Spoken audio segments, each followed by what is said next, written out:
এটা হলো Redmi Note 10s motherboard. আর এই বোর্ডগুলো কিন্তু সিপিইউ রিপেয়ারিং করে নিতে হয়। যদি কখনো কোনো ধরনের প্রবলেম দেখা দেয় সেক্ষেত্রে সিপিইউ রিপেয়ারিং করে নিতে হয়। আর সেক্ষেত্রে সিপিইউ, এটা হচ্ছে সিপিইউ আইসি আর এটা হচ্ছে ফ্ল্যাশের আইসি। আর এই আইসি রিপেয়ারিংয়ের সময় অনেক সময় আছে যে সেট ডেট হয়ে যায়। আর আইসি ওঠানোর সময় পিন উঠে আসে। আর পিন উঠে আসা পিনগুলাই দেখা লাগবে যে উঠে আসা পিনগুলা ফ্রি লাইন না ফির কোনো সাইডের মানে পজিটিভ লাইন। সেক্ষেত্রে এর ভিতর অসংখ্য পিন রয়েছে।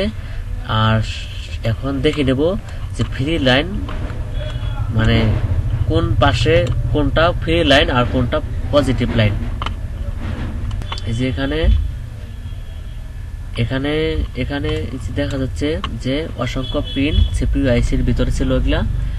আর এখানকার যে লাইনগুলো হলুদ এগুলা কিন্তু ফ্রি লাইন, এগুলা যদি কখনো উঠেও আসে সমস্যা নাই, সেট টার্নিং হয়ে যাবে।